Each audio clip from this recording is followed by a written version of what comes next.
A pretty large chunk of the reservation poverty, quote poverty, they're the heirs of those people who were displaced from there. They're the heirs of the 890 trust allotments that were condemned to create that park system. And that's a lot of people. And the Ogallala Sioux tribe cannot continue year after year after year to sustain that many people, paying the heating and the emergency food and all these things that has to come to sustain the people that have nothing. And those are consequences that our tribe is going to continue to deal with, and as a result we'll be unable to create a more sound economic infrastructure and do any kind of sound economic development programs or job creation programs for our people. And that's why, because they're strapped. The tribe doesn't garner enough income from the land management policies that are here that favor mostly ranching and farming industry, and it's just not enough. It's just not enough. And there's another consequence that I want to talk about now that I take very seriously.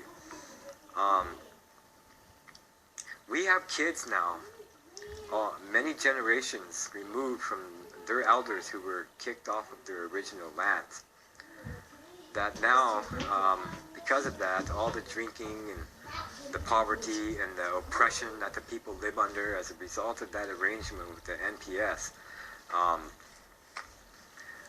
that has built up an artificial barrier, we'll say, a barrier of distrust between Lakota people and the outside world. And also, that oppression is handed down. The stories of everything I told you, handed down from a grandparent to their children, who then became grandparents and passed that oppression and negativity and stories on to their children. And then now today, another generation of parents holding the same stories and the same bitterness of these stories of the past that are now being passed on to this generation of children that we're trying to educate today.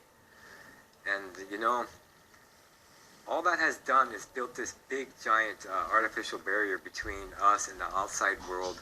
And I would say from our kids being able to look beyond that barrier and see the hope in the world.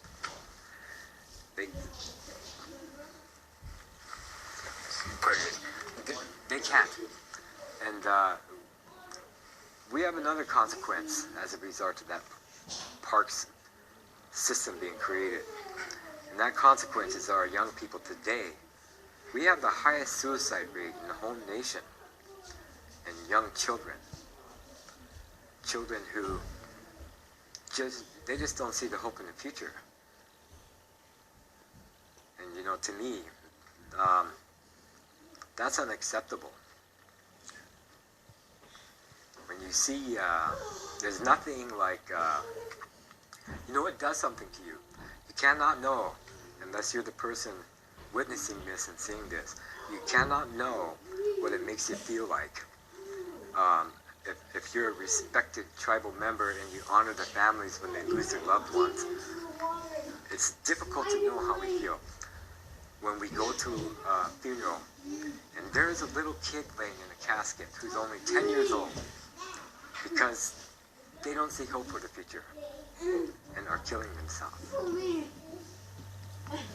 Nobody can know what that feels like unless you live it, unless you know the history of those children and where they came from, the history that led to the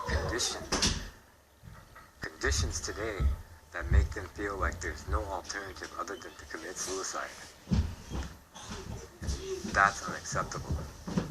The National Park Service needs to realize these things, realize that they failed at managing our land base by all the destruction that I talked about in my interview. And enough's enough already.